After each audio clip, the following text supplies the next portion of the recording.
여기에서 뗄나무 처리를 하러 갔다가 응무속이 생기신 머무는 바 없이 마음을 쓴다. 집착 없이 마음을 쓴다라는 그 소리에 그 마음이 이제 발작 열려서 도대체 당신이 애우고 있는 게 무엇입니까? 그리고 금강경이라 그랬고, 이게 저 황미연 동산에 있는 홍인 대사의 가르침을 통해서 그 경을 애운다는 소리를 듣고 그 발심을 해가지고 황미연을 찾아가서 황미연을 또 찾아가가지고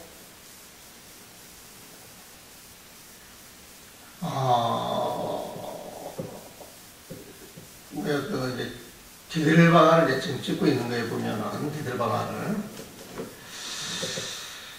그래가지고 이제 그 오조홍인 대사가 당신의 그 법을 전할구 후계자 낙정을 해야 되겠다는 결심을 하시고 계송을 치우라 그러니까 그 당시 교수사로 있던 그 신수대사가 고민을 하다가 이제 마지못해 또 법을 위한 인연이라고 하는 명목으로 이제 그 개송을 하나 그 지었어요. 보면 개송을 가지고 이제 지어 올렸는데 이제 그 전체적으로 뭐 이제 짜 나가지만 조금 어색한 부분도 이제 없지 않아 있는 거예요. 보면은 그래서 육조 스님을 이렇게 높이 올리고 신서 대사를 좀 이렇게 이제 밑에 이렇게 이제 내리려고 하는 그런 이제 기획된 의도가 좀 보이죠. 보면은 이 신수 대사가 굉장히 훌륭하신 분이에요. 사실은 보면은 그 당시 그 왕사도 지내시고 또 덕도 있는 사람 같았고, 어떻게 보면은 이제 육조 스님 밑으로 걸출한 제자들이 나와서 후에 그 육조 스님을 마치 신격과 비슷하게 이렇게 올리는 그 과정에서 신수에 대해서 철저히 매도되는 면이 없지 않아 있지 않은가 이런 생각이 드는 거예요. 요즘 하도 사고가 이제 자유로우니까. 그래가지고 이제 신수 스님 개송 하나 지어놨는데 그 개송은 굉장히 훌륭하지만은 아주 유의법에 떨어져요. 유의법에 보면은 그 몸이라고 하는 대사, 마음이라고 하는 그런 대사, 뭔가 마음을 이렇게 닦아서 몸에 깨끗한 덕도로 이제 만들어 나간다 그러는데, 이 선문의 그 법이라고 하는 것은 유의법을 뛰어넘어서 무의법 속에 들어가가지고 그 무의법 자체도 떨쳐내는 거예요. 그 무의법 자체도. 그래서 사실 그 선문에서는 그 언어도다, 심행처멸이라 그래가지고 정말 선문에서 보물로 여기는 그 자기는 말로 표현할 길이 없고 마음 갈 길이 끊어졌다 그래요. 그래서 생각으로 이리저리 헤아린다거나 말로서 이리저리 따지는 것은 다 부질없는 짓이다. 다 부질없는 짓이구나. 부질없는 짓이지만은 그래도 그 부질없는 짓을 통해서 그런 것이 있다고 하는 건 알고, 또 부질없는 그러한 노력을 통해 가지고 그 부질없는 그 삶 자체를 빼야 그 자리에 들어갈 수 있다는 거예요. 그래서 원각경에서는 부처님이 되기 이전, 조사 스님이 되기 이전은 전부 환이라 해요. 환. 그래서 수행도 사실 거짓수예요. 거짓수에 보면. 그래서 이환, 치환이라고 하는 말을 씁니다. 이환, 환 같은 수행으로서 치환, 환인 번뇌를 다스리는 거예요. 보면.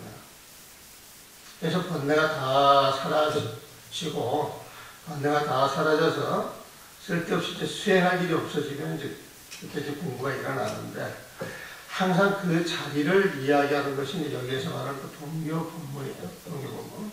그 자리는 돈수를 통해서만 이제 들어갈 수 있다. 이제 그렇게 이야기하죠.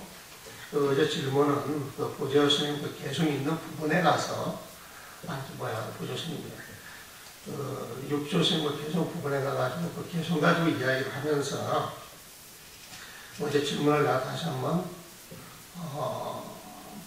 내가 들어보고 그때 가서 한번 정리해봅시다. 보면은 35페이지입니다. 팬이 신수의 개성을 듣다.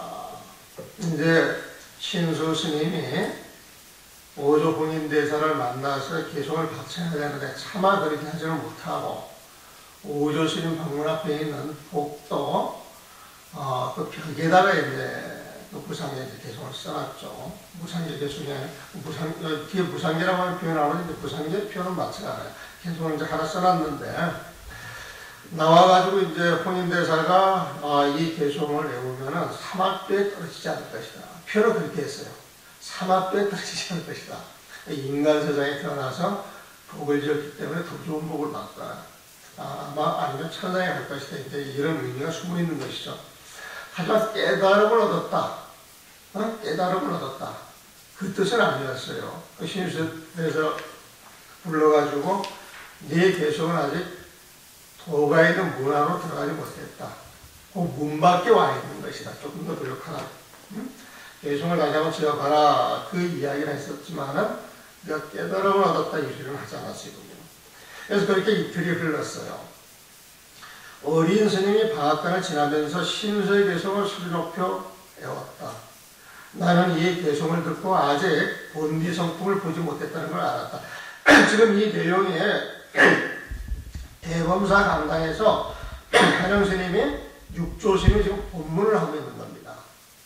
본문을 하고 있는 거예요. 그러면서 자기가 도를 얻게 된 그 인력, 그 행장에 대해서 쭉 설명을 해주고 있는데요. 내가 큰 스님의 가르침을 받지 못했어도 벌써 큰 뜻은 알았기 때문이다.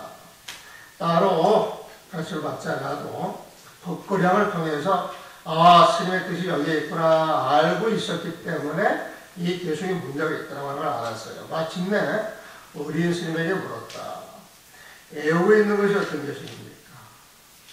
시골에서 오신 분이라 아직 모르고 있었네요. 이것은 큰 스님께서 세상 사람들에게는 태어나고 죽는 문제는 아주 큰일이다. 생사되라. 또 생사되서라. 가사와 바로로서 법을 절하려고 하기에 모든 대중들은 개성을 지어 나에게 가져와라. 큰 뜻을 깨쳤다면 가사와 바로로서 법을 전하여 육조를 삼으리라. 고 말씀하시자 신수 스님이 남쪽 북도경에 써놓은 무상계 말씀하시자 신수 스님의 그 소리를 듣고 남쪽 북도벽에 써놓은 무상계 개성입니다. 여기서 무상, 이 무상계, 무상송이라고 하는 말이 육조 단계에서 계속 되풀이가 되고 있습니다. 육조 스님의 어떤 기여를 통해서 분문을 하시고 난 다음에 내가 그 상송을 한번 들어봐라, 내 무상계를 한번 들어봐라. 그래가지고 이제 개성을 넣는데 그 개성의 그 명칭을 처음에 이 무상자를 써요. 무상자 보면. 무상, 이 모양상자잖아요. 보면. 모양상자. 근데, 신수 스님의 개성은 무상계라고 할 수가 없어요. 왜? 몸이다, 마음이다라고 하는 어떤 경계를 가지고 있기 때문에 무상계라고 이야기할 수가 없어요. 보면은. 여기는 이제 무상계라고 써놨네요. 무상계 개성입니다. 큰 스님께서 모든 대중에게 이 개성을 읽고 외우게 하시니 괴로움이 가득 찬 악이 축생 지옥의 길에 떨어지지 않게 하시려는 뜻이죠. 이게 어린아이처럼 그렇게 말을 한 거예요. 보면 악이 축생 지옥은 사막도라고 해요. 사막도. 중생계를 우리가 그 삼계라고 표현하기도 하고 육도라고 표현하기도 하고 육도라고 표현하기도 하고 또 이해식오유라고 표현하기도 하고 또 중생계는 나누는 것에 따라서 지옥도 몇백 개로 나가지고 하늘도 수십 가지로 그렇게 나눠지죠. 보면 그래가지고 이제 중생계를 크게 세 가지로 나눌 때에는 육계, 색계, 무색계로 나누고 여섯 가지로 나눌 때에는 악의 축생지역 사막도하고 수라, 아수라 세계, 인간, 천상계로 나누고 또 25위로 나눌 때는 그걸 또 세분화시키는 거예요, 보면.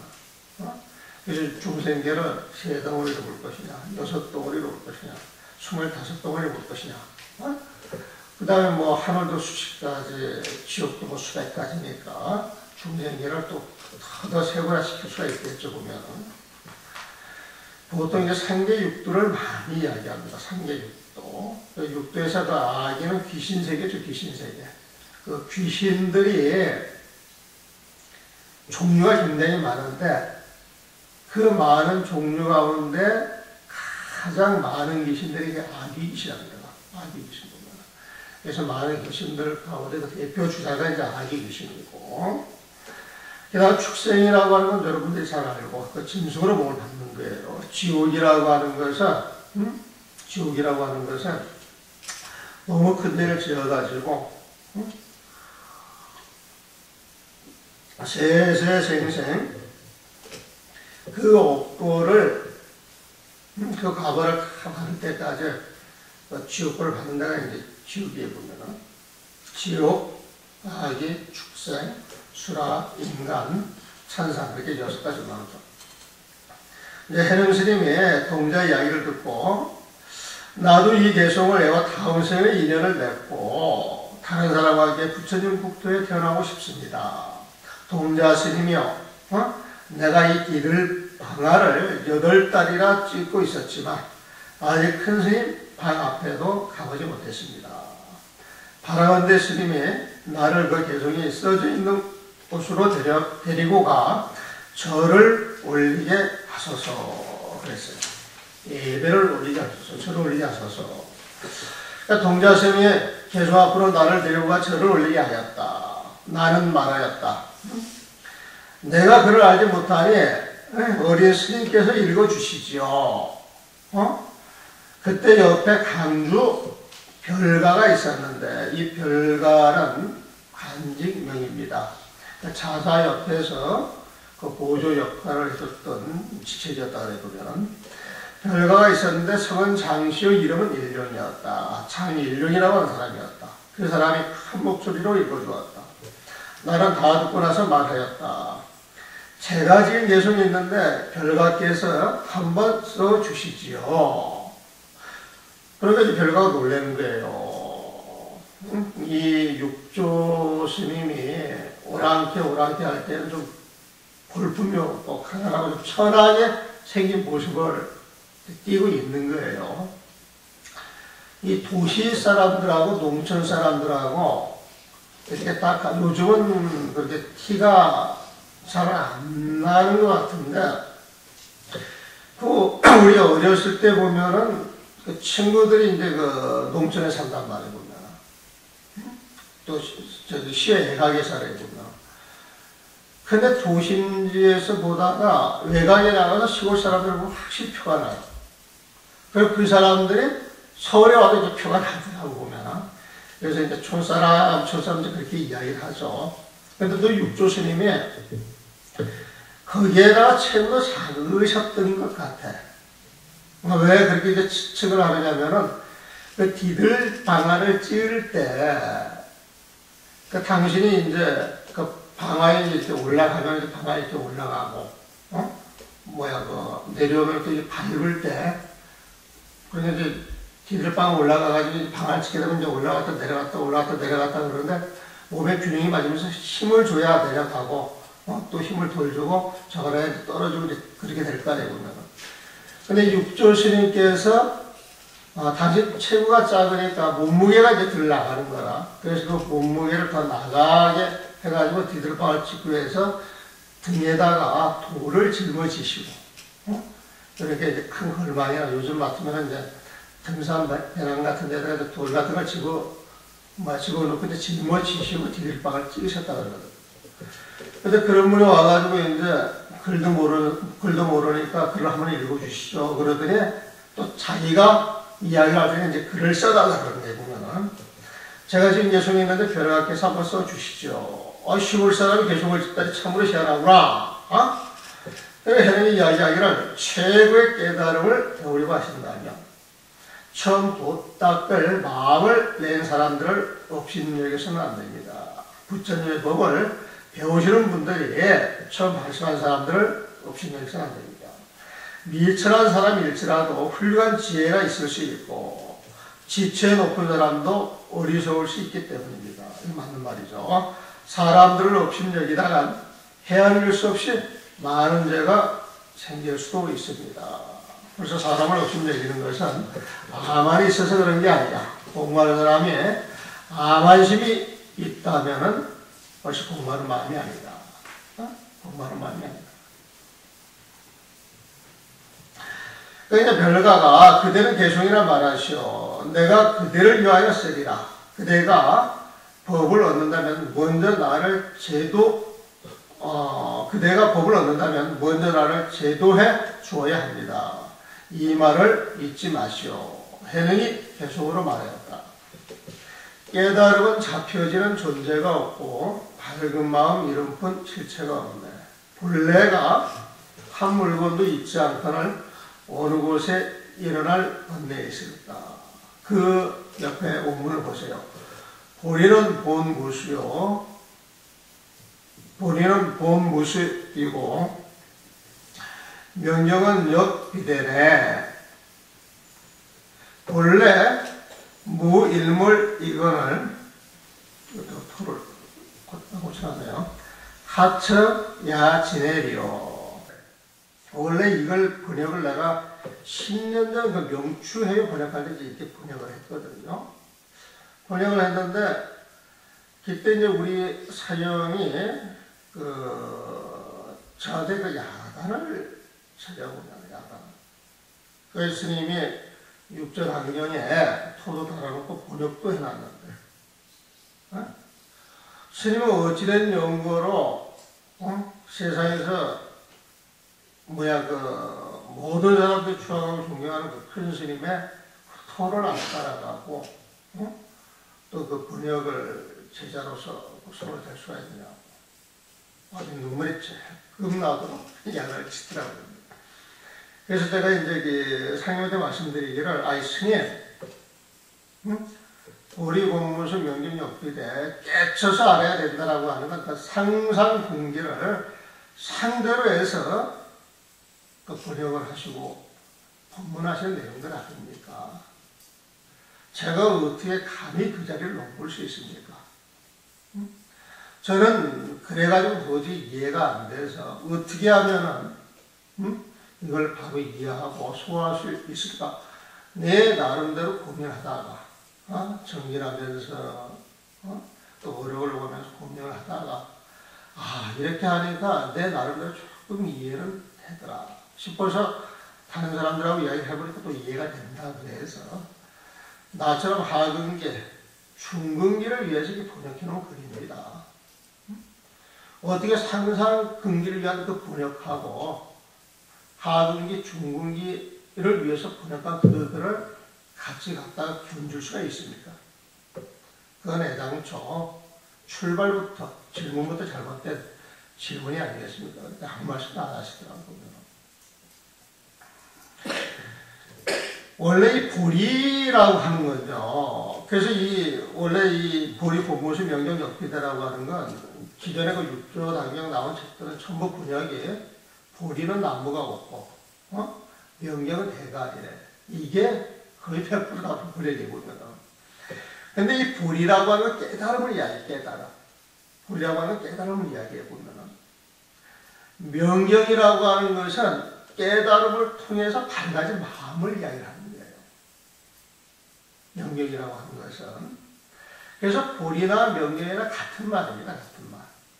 보리는 깨달음인데 그 깨달음을 얻게 되면은 밝은 우리 마음이 드러나는 게 보면은. 근데 우리가 깨달음을 얻게 되면은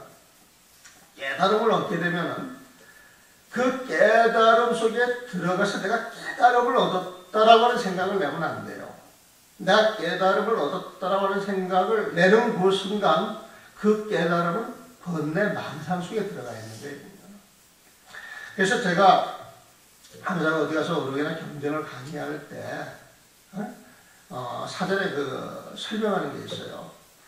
원래 우리 중생들은 또 음각경을 보든 어디를 보든 간에 그 불사, 그 부처님 마음을 갖고 있다고 그러죠. 그 자성이 본래 청정한데, 본래 티가 없이 맑고 깨끗한 것인데, 그 마음에 어느 날 후련듯 무명이 하나 생기는 거예요. 티끌 같은 무명이 하나 생기는 거예요. 근데 이 무명이라고 하는 게 사실 실체가 없는 거예요. 환이라 환. 환인데 그 무명이 생겨가지고 그 무명이 점차 커지는 거예요. 그래서 눈에 보이지도 않는 그 무명이 커져가지고 나중에 이 지구도 만들어내고 그 수미산도 만들어내고 모든 중생들도 만들어내고 그래가지고 이 무명을 통해가지고 온갖 중생계가 이제 형성이 되는 거예요. 이 무명을 통해가지고.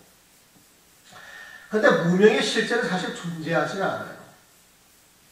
우리가 내 주변에도 그 의심을 잘하는 사람들을 내가 살아오면서 몇 사람을 봤는데 의심을 잘하는 사람은 또 의심 잘하는 사람들이 머리가 좋은 사람들이야 보면은 통방을 잘 내는 사람들이지.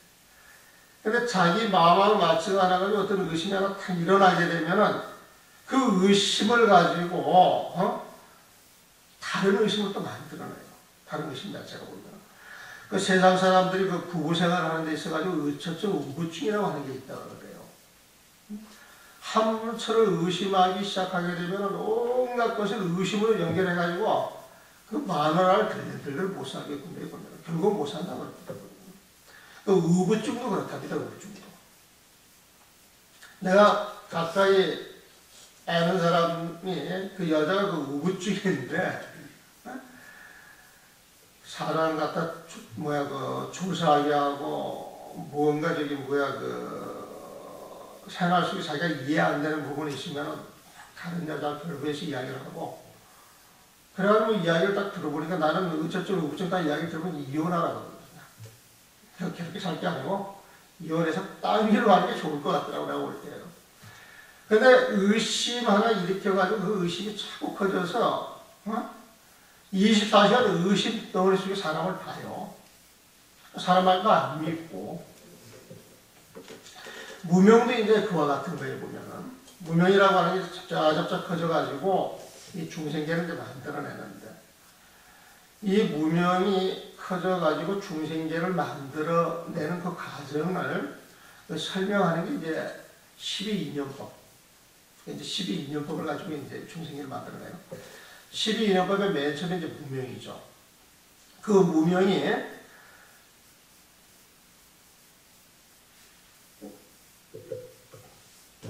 점차 커져 나가는 과정이 행입니다.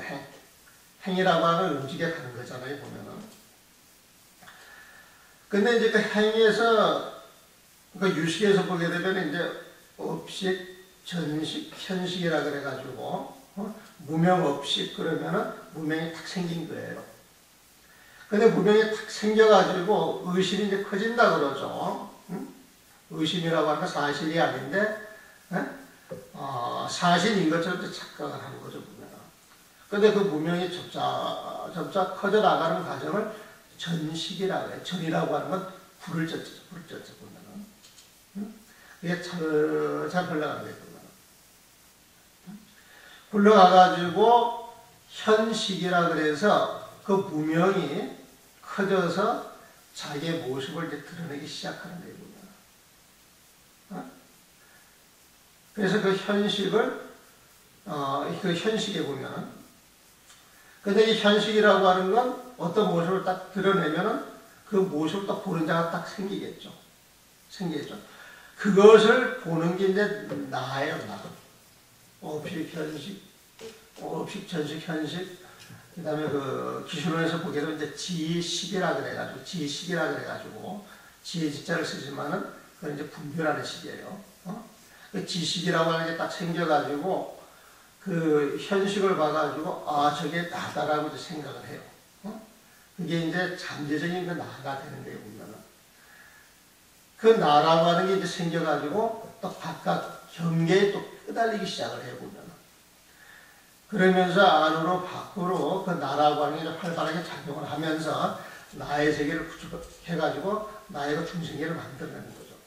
그래서 무명이 점차 커져 나가는 과정의 행위고 그 행위 어떤 그 모습을 드러내서 이제 분별하는 그 식이 된단 말이에요. 식 자체가 보면은.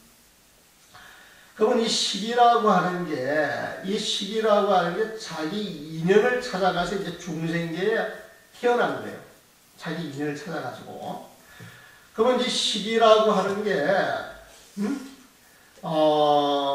이제 중생계에서 태어나기 위해서, 인간 세상에 태어나기 위해서는 그 부부지간의 그 정을 나눌 때, 이제 그 속에 이제 들어가는 겁니다. 그 식 자체가 보면. 그 식 자체가 들어가게 되면, 그 다음에 나오는 게 이제 무명행식 해가지고 명색이라, 명색. 거기에 이제 딱 들어가게 되면은, 그 명이라고 하는 것은 또 식의 다른 표현이에요. 어떤 이제 개념으로서, 무언가 이제 형성이 되고, 그게 이제 남녀 그 정이 있는데 딱 들어가게 되면 뭉쳐가지고 이제 세상 사람들이 식별할 수 있는 모습으로 태어나는 거예요, 보면은. 그 이제 딱 얘기를 뱉다 안 뱉다 하게 되면은, 뭐 요즘은 이렇게 진단하는 게 있잖아요. 2주, 3주 해가지고 이렇게 진단해서 얘기가 들어섰습니다. 안 들어섰습니다. 그런 식으로 이야기를 하잖아요, 보면은. 그 단계가 이제 아마 그 명색에 해당이 될 거예요. 그래가지고 이제 이 색이라고 하는 덩어리, 그 덩어리 속에서 안으로 또 밖으로 그 분별하는 어떤 그 식의 작용이 있는데, 어떤 이제 개념을 갖기 시작한 거죠, 보면은. 그걸 이제 명이라고 보면 좋겠어요, 명이라고 보면은. 그 명자는 이제 개념이니까 보면은. 그래가지고 이제 딱 어떤 덩어리가 생기게 되면 이 덩어리가 이제 점차 커지면서 우리 육군이 생기는 거예요, 육군. 안이, 비설, 신이가. 안이, 비설, 신이가 보면은. 그래서 이제 그게 커져가지고 안이, 비설, 신의 그 육군이 생기는데 이 육군이라고 하는 것은 바깥 경계를 받아들이는 거잖아요, 보면. 그 육군의 다른 표현이 육입이라, 육입. 그 6가지 기간이라고 하는 뜻이, 근이라고 하는 것은 감각 기간이라고 하는 뜻으로 이해를 하시면 됩니다. 6가지 감각 기간이 생기는데 그 감각 기간을 통해서 바깥 경계에 들어가는 거예요, 보면. 그래서 그걸 육근에서 감각 기간 이야기할 때도 있고, 바깥 경계가 들어가는 곳이다. 그래서 육입이라고 이야기할 수가 있어요. 그래가지고 육근이 생기게 되면은, 바깥 경계를 받아들이는 작용이, 바깥 경계하고 이제 접촉을 하겠죠. 그게 촉입니다, 촉. 그럼 바깥 경계하고 이제 접촉을 하게 되면 그 경계를 받아들이는 과정이 있겠죠. 그게 수입니다, 수. 그럼 바깥 경계를 받아들여서, 이 경계가 참 좋다. 싫다, 이제 선택을 하게 돼요. 그러니까 싫은 건 내치고 좋은 건 받아들입니다, 보면은. 그게 M이다. 좋은 걸 받아들여서 내 것으로 이제 취하게 되는데 그 취하는 과정이 이제 취할 치자고. 취해서 내가 갖게 되면 그게 유예요, 유. 그래가지고 그 경계를 받아가지고 가족 줌으로 인하여서 나라는 존재를 만들어내게 되는데 그게 이제 생이라, 생. 애치유, 우명행식 명사 유기 축수 애치유. 그 다음 뭡니까? 애치유. 생로병사 그렇게 됩니까?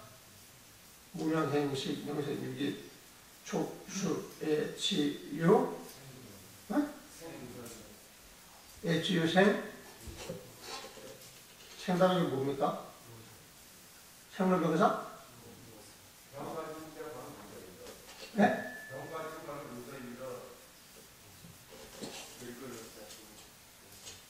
애치유 생노사 이치라고 합니까? 그래가지고 애치유 해가지고 존재가 있게 되면 나라와는 존재가 이제 태어나게 되는 게 이제 생이고, 나라와는 존재가 이제 태어나게 되면은 늙고 이제 병 들어가는 거예요, 보면은. 그래서 늙고 이제 병 들어가서 딱 죽게 되면은 이 몸뚱아리는 지수학금 4대로 흩어지는데 그 죽은 데에서 마음이 떨어져 나오는 거예요, 마음 자체가, 그 식 자체가. 그 십자체가 이제 떨어져 나와서 다시 자기 업에 따라서 육도로 이제 들어가는 거예요. 그래서 이제 죄를 많이 지었으면은 지옥으로 이제 떨어지는 것이고, 탐욕이 많으면 아기세계로 이제 떨어지고, 짐승 같은 짓을 많이 하면 우리가 개 같은 자식 막 이렇게 욕을 하잖아요. 보면은 짐승 같은 건 그렇게 이야기하잖아요. 그런 짓을 많이 하면 축생에 떨어지고, 아, 저 사람 보살이 참 착한 일을 많이 했어. 그럼 이제 천상에 떨어지고, 복을 많이 지어가지고 다음 생에 태어나면 복을 많이 받을 거야. 그러면 이제 인간 세상에 태어나는 거예요, 보면은. 그러니까 자기 업의 인연에 따라가지고 그 자기가 다음 태어날 세상으로 가기 위해서 처음 들어가는 자리가 또 그 명식 자리가 되겠죠. 보면은. 또 그 과정을 거쳐서 또 이제 다음 생을 이제 갖게 되는 것인데, 12인연을, 12인연법을 아주 간단하게 설명을 했는데, 무명행식에서 그 시기에서 노사까지가 중생이 3인데 여기를 좀 갔다 하는 게 이제 육도윤회하는 거예요, 보면은. 그래가지고 이제 도인을 만나서 선지식을 만나서 참 이게 부질없다 해가지고 수행을 통해서 세상 자체의 허망함을 알아서 이제 수행을 통해 가지고 이제 보살의 단계, 십주 보살의 단계에 가게 되면 그 명성을 떨궈뜨리고 무명행식 그 자리까지 들어갈 수가 있는 게 보면은 무명행식 그 자리에 들어가 있는 보살들이 십주보살이다. 그 자리에 들어가 있는 사람들이 이제 십주보살이 보면은. 그래서 우리가 무명 이야기할 때 십지보살한테도 그 무명이 들어있는 거예요, 보면은. 그래서 이 무명이 생겨가지고 중생계가 만들어지는데 그 중생계에 있는 우리가 고통을 받으면서 이 고통을 벗어나고 싶다. 그래가지고 그 고통을 벗어나기 위해서는 수행을 해야 되는데 수행을 하기 위해서는 무명 넘어 부처님의 세상을 알 수 있는 선지식을 만나야 돼요. 선지식을. 그 선지식을 만나가지고 무명 넘어 그 세상을 일러줬을 때 단숨에 깨달아서 들어가는 사람들의 상근기고, 세상을 일러줬어도 그 세상을 알고 아직 업이 많아서 아직 역량이 부족해서 그 단계를 차근차근 밟아 올라가야 될 사람들, 이 사람들이 이제 중근기, 하근기가 되는 거죠. 그래서 도노-돈수 이야기할 때 도노-돈수라고 하는 것은 무명이 탁 깨져서 부처님 세상으로 들어갈 때 그걸 도노-돈수라고 이야기하고, 도노-점수라고 이야기를 할 때에는 선지식에 무명나무 부처님 세상을 일러줬을 때 그 세상을 탁 알았지만 그 세상에 단숨에 들어가지 못하고 아직 남아있는 번뇌를 제거해서 들어가는 과정이 필요한 사람을 도노-점수라고 부르는 거예요. 그래서 도노-점수의 그 도노하고 도노-돈수의 그 도노하고는 내용이 다릅니다. 내용 자체가. 도노-돈수의 도노라고 하는 것은 부처님 세상을 완전히 알아서 이 중생이 거짓된 걸 100% 체득해가지고 들어가는 게 도노-돈수고, 도노-점수라고 하는 건 저런 세상이 있구나 했지만 100% 체득을 못하는 거예요. 하지만 그 세상을 믿고 이해하고 수행해 나가는 것이 도노-점수예요. 그래서 도노-점수의 도노하고 도노-돈수의 도노하고 개념 자체가 다릅니다. 그래서 보조스님이 도노-점수의 돈수는 해오라고 이야기하죠. 해오. 그래서 도노-점수보다는 해오-점수라고 하는 편이 우리들 이해하기가 더 좋습니다. 보면. 그래서 도노-돈수하고 도노-점수가 둘이 붙어가지고 네가 오르니 내가 오르니 싸울 일이 아니다. 도노-점수라고 하는 것은 중근계, 하근계 상대를 해서 법문을 펼치는 것이고, 도노-돈수라고 하는 것은 상상근계를 펼치는 거거든요.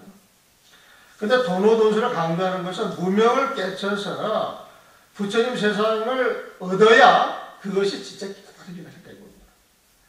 그거를 설정을 안 하고 그거를 이해를 못하고 공부를 할 때에 우리가 부산에서 서울 갈 때 서울이라고 하는 목표지점을 확실히 보고 가야 서울에 도달할 수가 있지. 그걸 모르고 길을 가다 보게 되면은 부산에서 1도만 틀려도 서울은 많이 차이가 나잖아요. 보면은. 그래서 그걸 모르고 공부를 해서는 안 된다는 게 보면.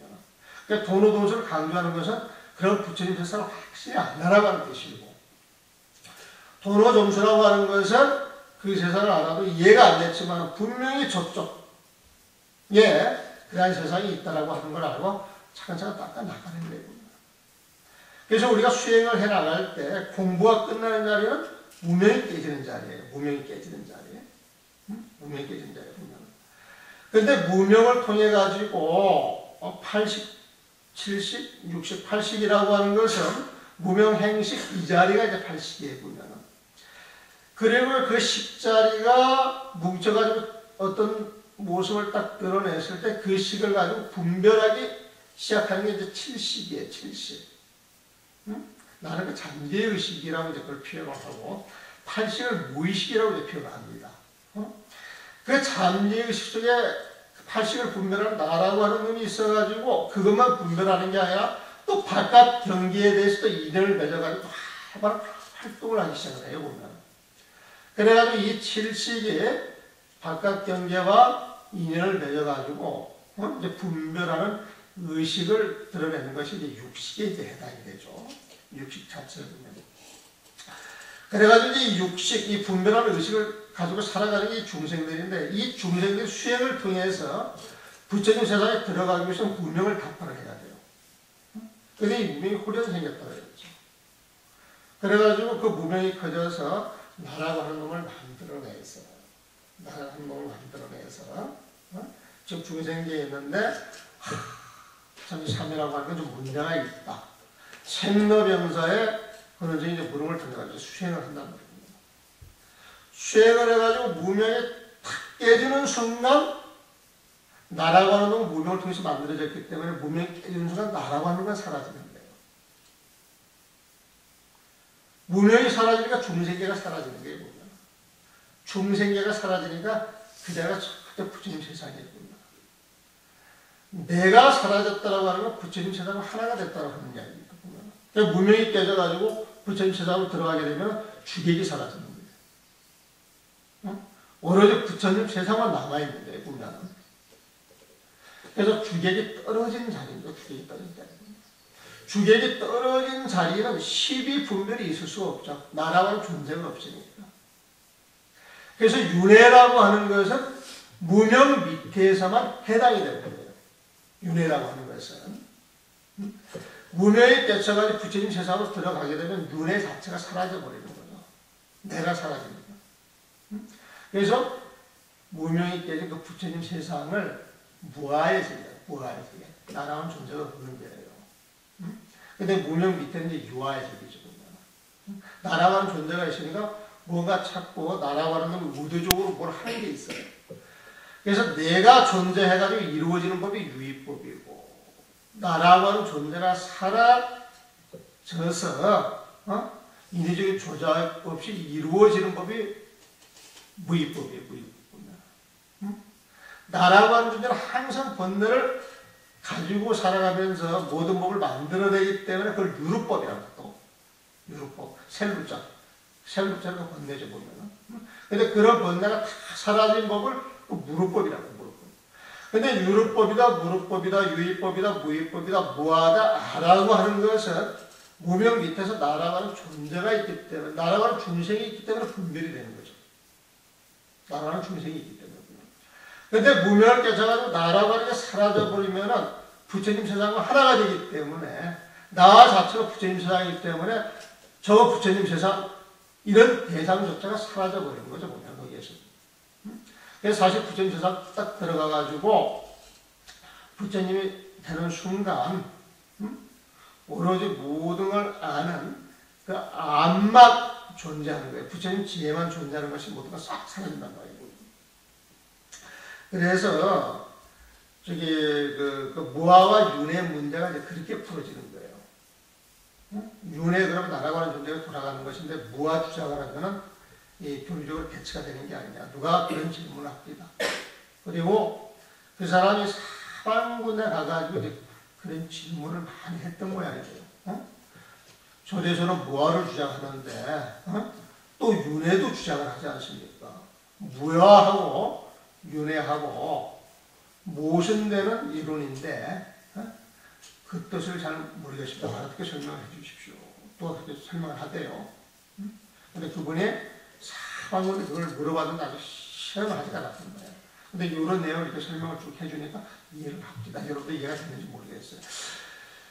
그래서 우리가 깨달음을 딱 얻게 되면은 깨달음을 얻는 자리에 주객이 사라지기 때문에 탁 비어버리는 거예요. 모든 경계가 사라지고 내가 분별하는 모든 경계가 텅 비어져 버린 거예요. 보면은 텅 비어졌지만은 어떤 기운이 충만되어 있어요. 어떤 기운 자체가 충만되어 있기 때문에 어떤 인연만 주어지면 그 인연을 통해서 자기의 그 모습을 드러내는 게 보면은 그래서 우리가 깨달음을 얻게 되면 텅 빈 상태를 진공이라고 표현합니다. 참진자, 빌공자. 텅 비어있지만은 어떤 인연이 주어지게 되면은 당신의 모습을 드러내는데 모습을 드러내는 건 뭐가 존재하는 거 아니거든요. 그걸 묘유라고 이야기해요. 진공묘유. 텅 비어있지만은 비어있는 자리에서 어떤 인연이 주어지면 자기의 모습을 은연히 드러내는데 그걸 묘유다. 그래서 진공묘유. 진공묘유라고 하는 표현. 이게 또 색즉시공과 같은 말이에요. 색이 묘유에 해당이 되고 공이 진공에 해당이 되는 거예요. 그래서 이 진공묘유를 나는 이제 번역을 할 때에 텅 빈 충만으로 번역을 합니다. 텅 빈 충만. 근데 이 텅 빈 충만이 여러분들도 귀 읽은 소리예요. 그 법정 스님이 책 제목을 텅 빈 충만으로 만든 책이 하나 있어요. 보면. 뒷날 이제 법정 스님 만나서 내가 물어봤죠. 스님 그 책 제목에 텅 빈 충만인데 진공묘유를 그렇게 번역한 것이 아닐까 싶은데 어떻습니까? 그랬더니 법정 스님께서 진공묘유를 그렇게 번역을 하셨다는데 아주 멋진 표현이에요. 텅 빈 진공이에요. 묘유 충만 꽉 차 있는 거예요. 꽉 차 있는 거예요. 이 세상에 중생계이지만 깨달음을 얻고 나서 이 세상을 보면은 이 세상 자체가 충분하고 비어 있는 것이지만 또 존재하는 이 모든 모습 부정할 수가 없잖아요. 근데 이 모든 모습이 부처님의 모습도 보입니다. 그러니까 부처님 깨달음을 얻고 나서 그 깨달음을 즐기기 위해 삼매 속에 들어가가지고 삼천대천세계가 쫙 비추어버립니다. 거기서 나온 탄생이 참 놀랍고 모든 중생들이 다 손굴에 있는데 모든 중생들이 다 손굴에 있더라고요. 다 부처님을 보인다는 거예요. 그런데 중생들이 무명의 장막에 씌워져서 무명이 두꺼워서 본래 자성자리 보지 못하는 거야. 자기가 참 부처님인 줄 모르는 거야. 이런 표현을 해요. 부처님이 깨달음을 얻고 나서 이 중생, 이 삼천대천세계를 보니까 이 삼천대천세계가 전부 부처님의 세상이거든요. 그 부처님의 세상의 보신입니다. 보신. 이 보신에 보면 그런 세상을 만들어낸 것은 진공자리에서 만들어낸 거예요. 내가 나라고 하는 존재가 사라져가지고 나라고 하는 존재가 사라지고 내 마음이 텅 비어져 있을 때 일체 12분별이 사라졌을 때 12분별이 사라진 데에서 보여지는 세상 그게 보신이고 일체 12분별이 사라진 그 자리가 이제 법신이에요. 사실 법신입니다. 그런데 그런 부처님의 모습이 중생 개개인의 그 원력이나 중생들이 바라는 그 모습으로 드러났을 때 그걸 또 화신이라고 이야기하셨거든요. 그래서 어제 보마 일려도 물어보시고 또 어제 그 무상이라고 하는 것은 무명 밑에 이제 그 세상에 해당이 되는 거예요. 무명 밑에 그 세상에 해당이 되고 그 보마 일려에서 아라고 하는 것을 어떻게 해석하는지 몰라도 그 아라고 하는 해석이 굉장히 많죠. 근데 어저께 보마 일려 질문하신 분 그 범아 인력 그 내용을 스님이 이해하고 있는 걸 한번 설명을 해보시죠. 대중들 앞에서. 우리가 이제 종교를 보게 되면은 자꾸 그 다른 종교를 폄하하는 측면에서 이야기하는 부분들이 많죠. 근데 우리가 이제 침언 같은 걸 또 보게 되면은 이제 폄하하는 게 아니라 그 상생을 또 이야기하는 스님들이 굉장히 많아요. 상생 자체를 보면은. 여러분들 침언 배워서 그런 부분 배우는 거 모르겠네. 그래가지고 이제 상생하는 부분을 굉장히 많이 배우는데, 우리가 지금 가나선 이야기를 할 때, 그 당시에는 묵조선이 성행했어요. 묵조선 자체가 보면은. 근데 묵조선이 성행했는데, 묵조선이 나쁜 게 아니에요, 사실은. 그 선하는 사람들이 묵조선을 하다가 어떤 병폐에 빠지는 거야, 병폐에. 그래서 이 병폐에 빠진 것을 어떻게 좀 개선해 보려고 하다 보니까 이제 관아선 주장을 하게 되고, 대신 그 묵조선을 철저하게 치기 시작하거든요, 보면은. 근데 묵조선을 제대로 해가지고 왜 거기서 도인들이 안 나오고, 거기서 또 도인들 많이 나오거든, 보면은. 그래서 우리가 어떤 걸 이렇게 하나 탁 쳤을 때, 그 당시에 쳤던 사람들의 방패를 뭐 살짝 밟을 수도 있고, 살짝 이렇게 쳐나갈 수도 있을 거예요, 보면은. 그래서 지금 우리는 막 그 힌두를 막 철저히 그 배격한 걸로 그렇게 생각을 하는데, 그 당시에 돌아가서 생각을 해봤을 때, 부처님이 정말 우리가 요즘 배운 식으로 철저하게 그렇게 그 브라హ마를 배척을 했을까? 이건 조금 생각해 볼 문제라, 그거는. 그래서 그거는 뭐 여기서 내가 내 나름대로 이제 정리를 한다 그러면은, 그 힌두나 그 바라문교에서 어떤 그 병폐가 심했기 때문에 이제 그런 부분을 그렇게 건드린 것이지, 브라만 그 전체 자체가, 힌두 전체 자체가 잘못됐다, 이런 이야기는 아니었을 거라고 저는 생각이 들어요. 근데 이제 뒷사람들이 다른 건 놔두고 자꾸 그것만 강조하는 거야. 우리가 그 도노점수 이야기를 할 때, 그 강건기 교수가 그 도노점수 그 세미나를 할 때 몇십 년을 해오신 분이거든요, 보면은. 근데 그분이 이제 봄에 찾아오셔가지고 책을 한권 들고 찾아왔는데, 그 진심직설을 듣고 이제 찾아오셨어요. 근데 들어와가지고 이제 이야기를 하는데, 이런 내용을 좀 설명을 했더니, 당신은 처음 들어보는 이야기라고 그럽니다. 내가 한식 그 이야기 자체나. 그래서 나도 깜짝 놀랬죠. 보면은. 그러면서 이야기를 듣고 난 다음에, 그러면 스님, 수신교에서 말하니까 자성정예를 도노동수라고 봐도 좋습니까? 그러더라고요. 예, 맞습니다. 자성정예가 바로 도노동수를 이야기하는 겁니다. 이제 그렇게 설명을 드렸는데, 우리가 보게 되면 도노동수, 도노점수 해가지고 도노동수가 오르니, 도노점수가 오르니, 이 양비론 쪽에, 양비론이 아니지. 양비론인가? 양비론보다 이제 서로가 잘못됐다라고 이제 그런 측면이 강했거든요. 그 상생보다는 보면은. 그래서 나도 그 범아 일려라고 하는 것은 스님 쪽에 마음이 많이 가요. 마음이 많이 가지만은 아마 그 범아 일려를 주장을 했을 때 궁극적으로 갖을 수가 있지만은, 아마 그쪽에서 어떤 그 아트만을 잘못 이해를 해가지고, 아니면은 무지한 사람들을 이 속이는 과정에서 또 무식한 사람들이 그 말만 들어가가지고 어떤 병폐가 심해졌기 때문에 부처님께서는 그런 걸 쳐나갔던 게 아니냐.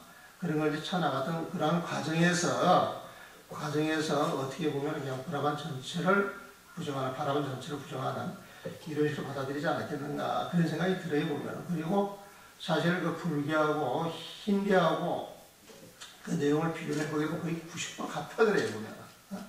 근데 이제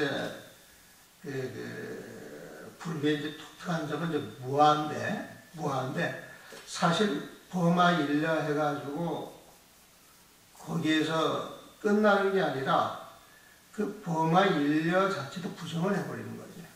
우리 절도에서 그것조차 부정을 합니다. 스님이 지금 범아 일려라고 드러나가지고 주장을 하는데, 주장은 스님 생각이 굉장히 강하거든.